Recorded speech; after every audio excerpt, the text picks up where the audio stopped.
প্রধানমন্ত্রী হিসেবে দায়িত্ব গ্রহণের পর প্রথমবারের মতন দলের কেন্দ্রীয় কার্যালয়ে যাচ্ছেন বিএনপি চেয়ারম্যান তারেক রহমান। কিছুক্ষণের মধ্যেই নয়াপল্টনে বিএনপির কার্যালয়ে যাওয়ার কথা রয়েছে প্রধানমন্ত্রীর। শুক্রবার স্বাধীনতা দিবসের আলোচনা সভায় নিজেই দলের কেন্দ্রীয় কার্যালয়ে আসার ঘোষণা দেন প্রধানমন্ত্রী। তার আগমন উপলক্ষে প্রধানমন্ত্রীর উপদেষ্টা ও দলের জ্যেষ্ঠ যুগ্ম মহাসচিব রুহুল কবির রিজভী এরই মধ্যে কার্যালয়ে প্রয়োজনীয় প্রস্তুতি সম্পন্ন করেছেন। এর আগে ১৭ বছর পর দেশে ফিরে গত বছরের ২৯শে ডিসেম্বর বিকেলে নয়াপল্টনে দলের কেন্দ্রীয় কার্যালয়ে যান ওই সময়ের বিএনপির ভারপ্রাপ্ত চেয়ারম্যানের পদে থাকা তারেক রহমান। বিএনপি প্রধানমন্ত্রী তারেক রহমান কেন্দ্রীয় কার্যালয়ে যাবেন, এ নিয়ে নেতাকর্মীদের মধ্যে ব্যাপক আগ্রহ ও উৎসাহ বিরাজ করছে। এ বিষয়ে আরও জানাতে নয়াপল্টন থেকে আমাদের সঙ্গে যুক্ত হচ্ছেন সহকর্মী শাহ ইমন।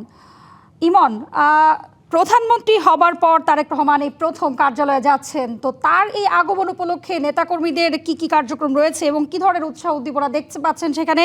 এবং আরও একটি বিষয় জানতে চাইবো যে অনেক এমপি মন্ত্রী, নবনির্বাচিত এমপি মন্ত্রীরা রয়েছেন, তাদের জন্য সাংগঠনিক কার্যক্রম বেগবান করার জন্য তারেক রহমান কি কোনো ধরনের দিক নির্দেশনা দিবেন কিনা, কি ধরনের তথ্য রয়েছে আপনার কাছে? নগদ নিয়ে এলো হার না মানা হার অফার। সর্বনিম্ন ১০,০০০ টাকা রেমিটেন্স নগদে পাঠালে থাকছে স্বর্ণের হার জেতার সুযোগ। হাবিবা, আপনি যেমনটি বলছিলেন যে আজকে বেলা বিকাল ৫:৩০টার দিকে তারেক রহমান প্রধানমন্ত্রী ওনার দলীয় যে কার্যালয় নয়াপল্টনে সেখানে আসার কথা ছিল, কিন্তু এখন পর্যন্ত উনি এখানে এসে পৌঁছাননি। কারণ হচ্ছে যে সংসদের একটি বৈঠকে উনি থাকার কারণে এখানে আসা একটু সময় লাগছে। তবে আমরা যতটুকু জানতে পেরেছি যে কিছুক্ষণের মধ্যে উনি নয়াপল্টন কার্যালয়ে এসে পৌঁছাবেন। কিন্তু এখানে এই মুহূর্তে আপনি দেখতেই পাচ্ছেন যে এখানে তিল ধারণের জায়গা নেই।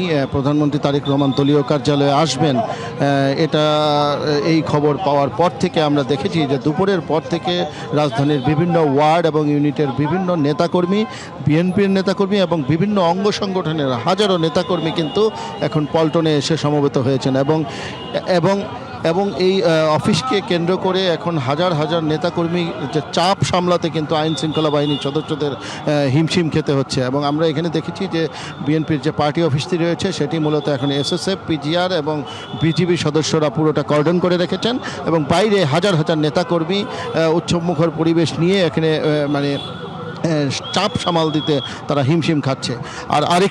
আর আরেকটি বিষয় সেটি হচ্ছে যে আপনি জানেন যে তারেক রহমান আসবেন মূলত আজকে এখানে কেন্দ্রীয় নেতা, তার উপদেষ্টা পরিষদ এবং স্থায়ী কমিটির সদস্য ছাড়া, কেন্দ্রীয় নেতা ছাড়া পার্টি অফিসে আজকে কাউকে প্রবেশ করতে দেওয়া হয়নি। উনি এসে সাংগঠনিক কিছু দিক নির্দেশনা দেবেন এবং নেতাকর্মীদের সাথে শুভেচ্ছা বিনিময় এবং সৌজন্য মত বিনিময় করবেন বলে আমরা যতটুকু জানতে পেরেছি। জি, ধন্যবাদ আপনাকে।